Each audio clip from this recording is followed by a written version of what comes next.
This week on QDL, sure, we're now seeing 3D printing for production parts and 3D printing for spare parts and even 3D printing for spare parts in space.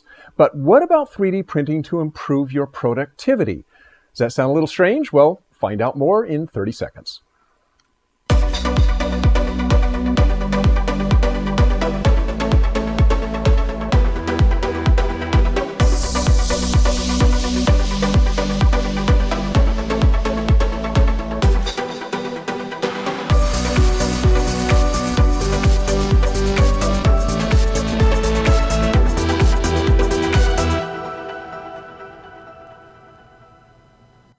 Welcome back to QDL. QDL is your weekly look at who and what is making news in the world of quality.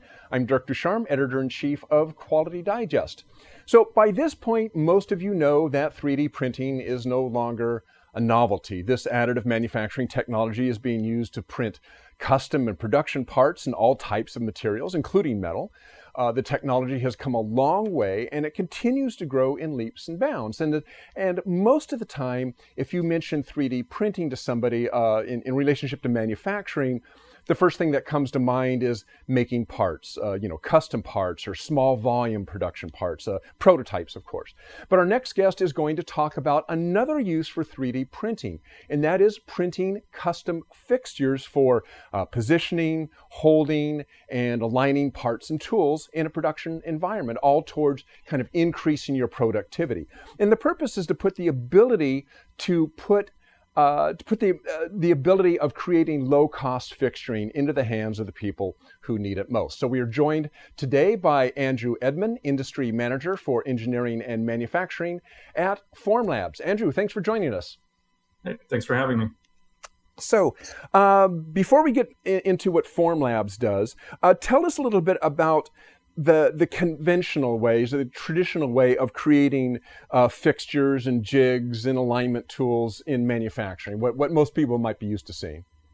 Yeah, generally you're going to see a combination of fabrication technologies like weldments or cutting of sheet materials and machined components. So often those are metals, but can also include plastics. And traditionally, most manufacturers kind of move to outsourcing a lot of that production if they're using those traditional methods. So rather than having a staff in-house that's building that stuff, they might work with external vendors to do the actual fabrication of those components and then implement them on their factory or assembly floor. And what are some of the drawbacks of doing that? Yeah, I think the biggest drawback that comes up is the lead time. So I think everyone in manufacturing or assembly knows that time is money, and so if you're waiting to get components in, and that's holding up your line, holding up your production, holding up a better version of production that you can do where you're not quite as optimal. That's a big deal. Also, tends to be more costly. Often there's a minimum order quantity. And I think the hidden cost that isn't always accounted for is just the kind of innovation culture that you have. When you're outsourcing that stuff, it's harder to be quick and responsive when you have feedback from operators on the line or production engineers. So as manufacturing gets more agile and nimble, we want workflows that are more agile and nimble and be able to act on changes when we see them rather than waiting days or weeks to get parts made externally. So I think, I think we'll talk about this more a little bit later, but something you said there just kind of made my gears in my head go a little bit here. And you talk about this instantaneous feedback. So obviously if you're outsourcing a part, that part's got to be designed by somebody in-house because you need a full set of drawings in order to hand off to the machine shop or whatever. You can't just hand them a sketch most of the time. So, right. And so that kind of the immediacy of somebody on the shop floor saying, hey, it'd be great if I had a fixture or an alignment tool to do this. There's this whole process that's got to go through, which might be more hassle than maybe it's deemed to be worth to the person on the floor. Is that kind of the idea? Exactly. Yeah. So I think it's very common that obviously if there's a big problem, you're going to spend the money and spend the time to get it corrected. But if there are kind of smaller gains, maybe a few percent or two better that you could make something and you have a minimum order quantity and a 2-week lead time on something, you might not pull the trigger on that and move forward. So I think today's manufacturers want to be able to get 1% better week over week and be more responsive to those changes rather than saying, well, this is kind of what we have to live with for now, and we can reevaluate next time we're doing a production run or if we scale this to another station for the same SKU, we could revisit it. Okay. So, I mean, I know because I've dealt with these companies in the past that one of the solutions for this, and for a lot of the same reasons as you mentioned here, is modular fixturing. I mean, there's quite a few companies out there that kind of, again, to help manufacturers not have to go out and get custom fixtures made. They have kind of like what I call adult tinker toys, adult Lego blocks for making your own fixtures out of off-the-shelf fixturing pieces that you kind of snap together or bolt together onto a surface plate or whatever in order to, this is mostly for fixturing and jigs. Mm-hmm. Does that not fully address what you're talking about? Yeah, I think it's a good step, and it's definitely a big move towards being more responsive and having less waste too. So when you need to update a jig or a fixture or a assembly station, you can pull from the existing components that you have. But very often you have custom geometries, you have interfaces to your parts that are not going to be met or not met in an optimal way, at least by off-the-shelf components. So that's where we see 3D printing really taking hold, is where you can kind of bridge from that Tinker Toy or Lego kit that you have for industrial applications and make it even further customized with printed components that can interface with those parts or assemblies that you're dealing with. Okay, so let's talk about that then. So your solution is, rather than send parts out to a machine shop, to outsource your parts, or rather than try to adapt, modular fixturing to meet your need, your solution is make your own parts, 3D print your parts. So why don't you talk about that a little bit? What is it that Formlabs offers as kind of a solution for custom fixturing? Yep. So our main product that we're known for, our product line that we're known for, is stereolithography, or SLA. We have a version of it that we call LFS, or low force stereolithography. So a little different spin on it, but same kind of core technology of a photopolymer and a specific wavelength light source that turns that liquid polymer into a solid part and builds it layer by layer, as you would with any number of other 3D printing technologies. But the nice thing about photopolymers and stereolithography is you can do a really wide range of formulations and different material properties. So we have a glass-filled resin, we have a resin that has low surface friction, we have resins that are soft and compliant and can cycle hundreds of thousands of times. So the material science there is something that kind of similar to the industrial tinker toys that the modular system gives you, being able to choose from all these different materials and implement them in-house and save that lead time, save that cost is pretty helpful. I think the other side of it is the DFM work. So if you're getting parts machined, you have to make more considerations around what geometries are machinable in a cost-effective way. 3D printing is a bit more geometry agnostic, so you can throw different parts at a 3D printer and it will give you a good output, and you don't have to spend as much skilled engineering time on that DFM step too. So that's another area that I think it saves for a lot of companies. And what size parts can you 3D print?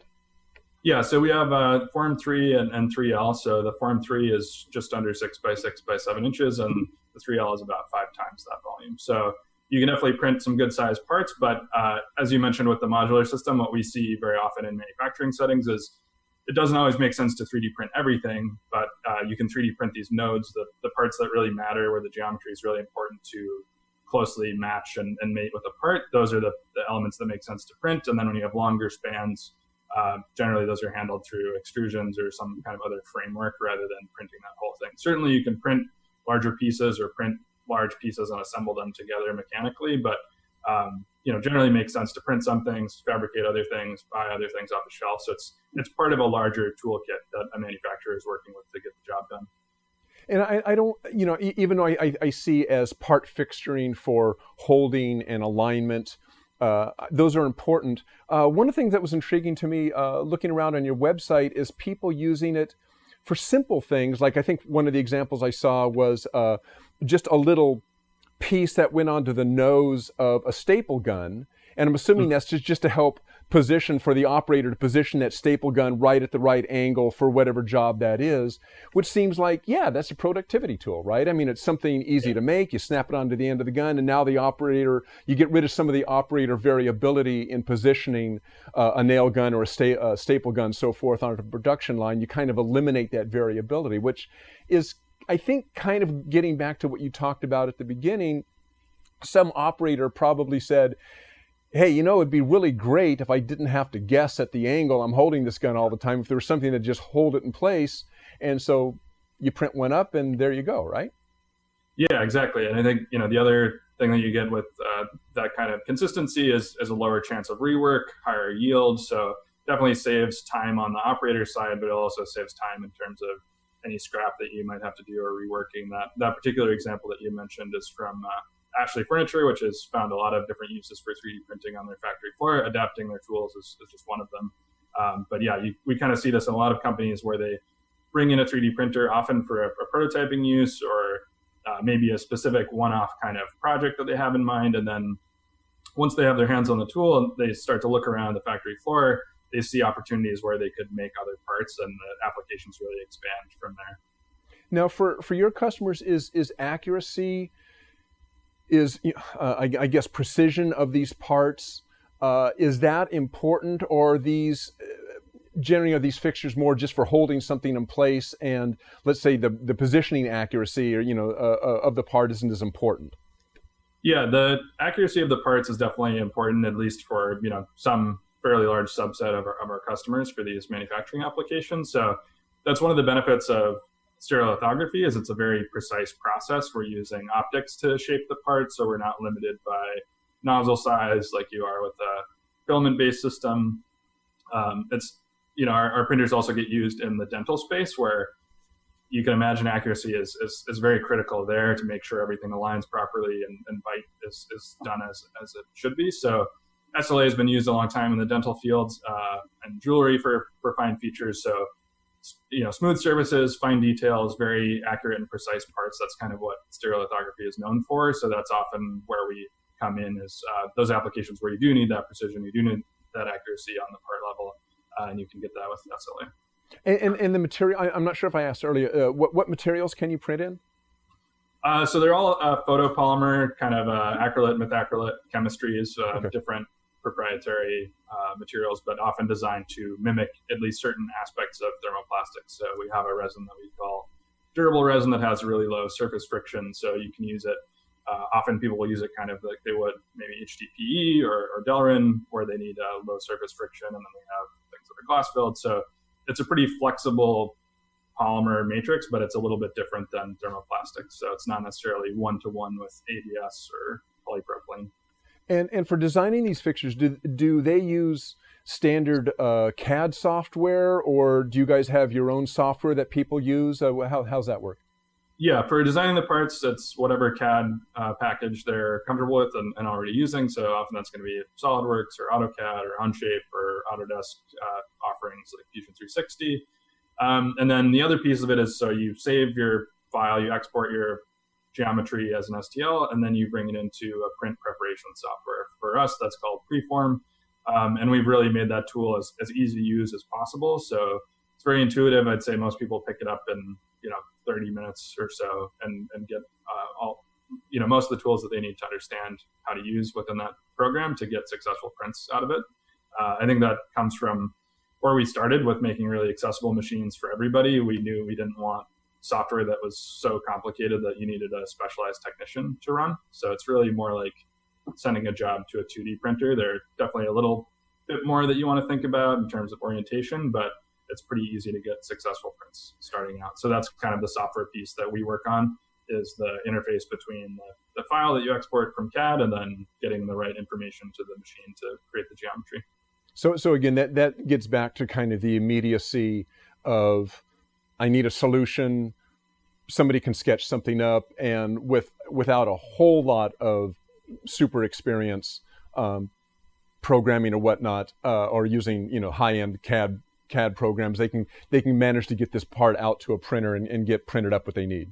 Yeah. So we handle a lot of that kind of behind the scenes through the software, rather than if you're used to machining and generating tool paths and that kind of step being sometimes quite cumbersome in between.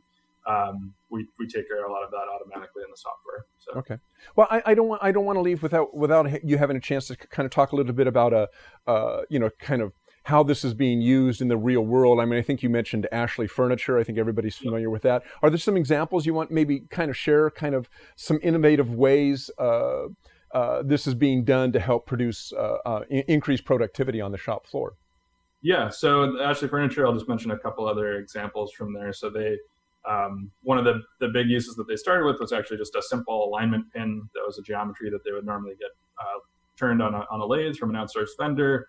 That vendor had a 1,200 part minimum, and they found that they could print them with their durable resin and get a much lower price per part, but also, get them as needed, not have to deal with minimum order quantities. And then on the fixturing side, they moved from these large kind of static fixtures or fixtures that were designed per SKU. And so when they needed to change a SKU, they'd stop the line, take that fixture out of service, put it in storage, and put the next one in. And they shifted to kind of, as you mentioned, more of a grid work system where they're printing nodes, and they just have a set of small bins that stay at each station with the different geometries and a little bit of a guide to setting up and switching over so that they can switch over between SKUs much faster and be more responsive. They've also used it for producing spare parts for some of their equipment in-house, and then things like the tool adapter, the nail gun example that you mentioned. Another pretty interesting one is this company called Henkel in Belgium, I believe. So they're producing parts for automotive and aerospace and motorcycle applications, and they actually switched over for some of their automated machining operations. They were using machined aluminum for those jigs, and they switched over to using our tough resin, it's called. So it's a bluish green resin that has good impact strength and a little bit of compliance. So there's definitely a lot of talk and interest in metals in 3D printing, and there are applications that make sense for metals in 3D printing. But a lot of the jigs and fixtures, it's like we see in other areas wherever you can replace a metal component with a plastic component and get comparable performance, it's a pretty clear winner in terms of cost and ease. So that's another interesting use case. Also see that printing used for masking for things like shot painting or blasting or painting operations, plating even in some cases. So sky is really the limit. It's ultimately a tool to make shapes in different materials. So that's kind of where it starts with a given engineer or production worker, is looking at what problems they have in front of them to solve, and if they can do it with the materials we have, the technology that we have, or what else is out there. All right. So that's interesting. So we're talking about a lower cost method for producing fixtures, lower cost, less lead time, more immediate, because you can, the person on the shop floor who needs a solution can see that solution much quicker and probably much cheaper than they can going through other methods. So this seems like really kind of a logical evolution of 3D printing onto the shop floor. That's interesting. Yep. Okay. All right. Well, Andrew Edman from Formlabs, thanks for joining us today. It was really interesting. Great product. Thanks for having me, Dirk. Hey, no problem. And there is a link to Formlabs underneath the player page down there, so you can link out to Formlabs. Take a look at their products that are going on. There's also a link under there to a little case study that we're doing that's in the Quality Digest on our website. Also a link to a webinar on this very same topic out there that's next week. So you want to catch that webinar. The webinar is going to focus on just exactly what we're talking about here, using 3D printing for fixturing and also to how that improves productivity on the shop floor. So basically what we're talking about right here, but in a lot more detail. So sign up for that webinar. It's going to be really interesting. That'll be next Tuesday, and the link is underneath the player page there. You can click on that and sign up. All right, well, that is it for our show for today. And as usual, if there is someone you would like to see on the show or some product you would like to see on the show, let us know. Send those ideas to qdl@qualitydigest.com, and we will do our best to bring them on the show. Thanks for joining us today, and we will see you at the next QDL. So long.